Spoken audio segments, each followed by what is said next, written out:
तो 9 दिन के लिए हम सब छोटे बच्चे बन जाए। 9 दिन के लिए हम सब अगर छोटे बच्चे बनेंगे और बच्चे को फिर जैसे कोई बात समझाते हैं तो वो तर्क कुतर्क करे बिना उस बात को मान लेता है, क्योंकि उसे ये पता है कि माँ मेरा हित करेगी, मेरा अच्छा करेगी। और कोई और व्यक्ति होगा तो वो तर्क करेगा, कुतर्क करेगा। और कई बार तो लोग इसकी परिभाषा भी भूल जाते हैं कि तर्क क्या है, कुतर्क क्या है। उनको लगता है कि बस हमें जवाब चाहिए, विशेष रूप से आजकल के बच्चे।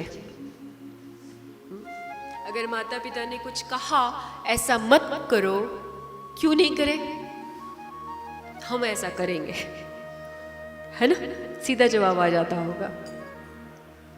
सीधा प्रश्न पूछ लेंगे, क्यों नहीं करें। अब आप क्या समझाओ इसको। जो चीज़ आपको पता है वो समझने की उसकी उम्र होती तो बोलना ही नहीं पड़ता। तो देवी भागवत में अब हम लोग 9 दिन के लिए भगवती के बच्चे बन के बैठेंगे। भगवती के बच्चे बन के हम ये समझेंगे कि माँ ने प्रकृति क्यों रची, कैसे रची, इस प्रकृति में क्या होता है, इस सृष्टि में क्या होता है, जहाँ हम हैं उस सृष्टि का हम एक हिस्सा क्यों है, कैसे है, और इसमें होने से क्या लाभ है और क्या हानि है, और यदि होने से लाभ है तो उसमें सबसे ज़्यादा हमें कैसे मिल सकता है लाभ, और अगर इस चक्रव्यूह से हमें जाना है तो हम कैसे जाएं।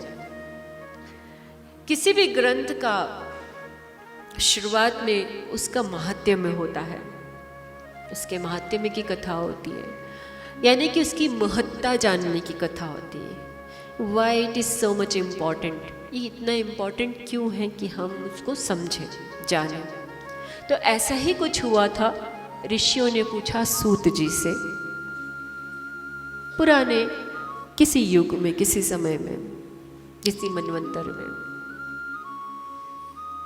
तो ऋषियों ने सूत जी से पूछा, जो व्यासपुत्र हैं, कि बताएं कि देवी भागवत जो है उसका महात्म्य क्या है, उससे क्या लाभ होता है, क्या पुण्य होता है, क्यों करना चाहिए, कैसे करना चाहिए। हमारे जीवन में जिज्ञासा होना ज़रूरी है। जब तक हम जिज्ञासा नहीं रखेंगे, हम पूछेंगे नहीं, हमें पता कैसे चलेगा। तो उस जिज्ञासा की पूर्ति के लिए भगवान को ये पता था कि आने वाला समय जो है वह माहौल बदल जाएगा।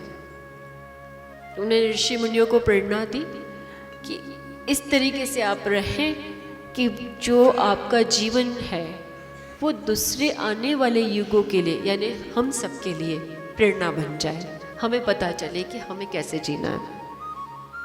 और यहाँ हम किससे पूछेंगे, तो यहाँ हमें पोथी जी बताएंगे।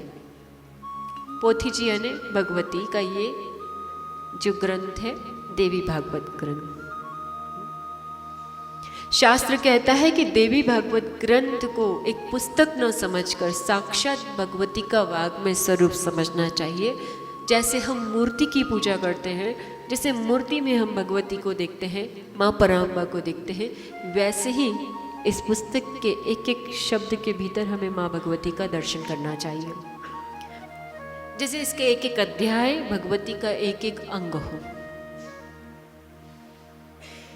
तब हम जब इसका दर्शन करते हैं, एक हम मंदिर में जाके मूर्ति का दर्शन करते हैं तो हमें संतोष मिलता है, अच्छा लगता है, सुख लगता है। जब हम इसका दर्शन करते हैं, दर्शन का दूसरा अर्थ है समझना, दार्शनिकता, उसकी दृष्टि क्या है, इसमें जो लिखा है वो क्या लिखा है, क्यों लिखा है, किस हेतु से लिखा है, वो समझना। जब हम वो समझ लेते हैं तो हम इसके मर्म को समझ लेते हैं कि भगवती क्या है और हम क्या है। और जिसने ये समझ लिया, समझो वो जीवन मृत्यु के चक्र से छूट गया। तो ऋषियों ने सूत जी से पूछा, जैसे आज आप सब यहाँ बैठे हैं, मुझे लगता है तभी भी ऐसी सभा हुई होगी, ऋषि बैठे होंगे सब, और व्यास जी की गादी पे सूत जी बैठे होंगे और बता रहे होंगे। तो उन्होंने पूछा, बताएं कि सूत जी आप जो है देवी भागवत का पढ़ने से क्या होता है। देवी भागवत को शक्ति प्रबोधिनी कहा गया है। प्रबोधन कराना यानी महसूस कराना, अपनी शक्ति को महसूस कराती है कि हम कौन हैं। जो इसको सुनता है वो ये जानता है कि वो क्या है, वो ये समझने लगता है, ये जानने लगता है। जैसे आपके भीतर क्या गुण है, शायद यदि आपको न पता हो तो ये भी सुनते सुनते आपको पता चल जाएगा। तो ये शक्ति प्रबोधिनी है। कैसी शक्ति का ये हमें प्रबोधन कराती है कि हमारी असली ताकत क्या है। क्या हम बस एक इंसान हैं, हम यहाँ पे आए, भोजन करें, शयन करें, परिवार की जिम्मेदारियां निभाएं और चले जाएं? क्या बस यही हमारा जीवन है? नहीं। तो क्या है वो हमें 9 दिन में पता चलेगा।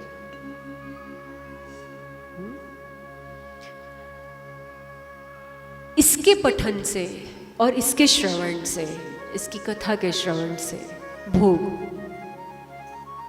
यानी कि हम जो भी चाहते हैं, अर्थ, धर्म, काम, मोक्ष, सब मिलता है। ये चारों पदार्थों को देती है। इसका मतलब ये नहीं कि हम यहाँ आ गए तो आप लोग भी वैरागी हो गए, नहीं।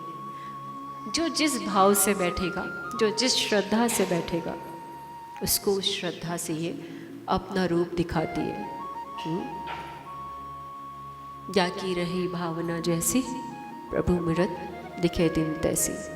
तो जो जिस भावना से, जिस श्रद्धा से बैठेगा, उसको इसमें उनका दर्शन होगा। तो पहला दिन है, आप लोग देख लें, सोच लें, समझ लें किस भाव से देखना है, किस भाव से आप भगवती का दर्शन करना चाहते हो, या आप अपने जीवन से या अपने आप से क्या चाहते हो।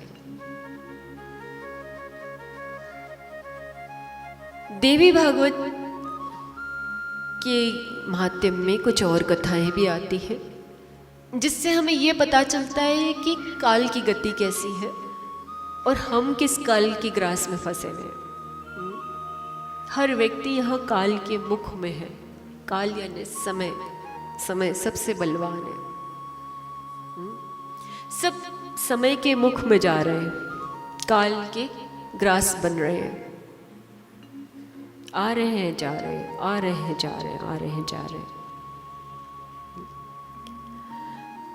तो इस काल की गति को कौन चलाता है? कि काल किसने बनाया, ये कैसे चलता है, कौन इसको चलाता है? कोई तो सत्ता होगी चलाने वाली। वो कौन सी सत्ता है जो ये सब चीजें चला रही है? तो उस बात को समझने के लिए देवी महात्म्य के भीतर में कुछ कथाएं आती हैं जो हमें बताती हैं कि क्या क्या हुआ। इसमें भगवान कृष्ण की एक कथा आती है।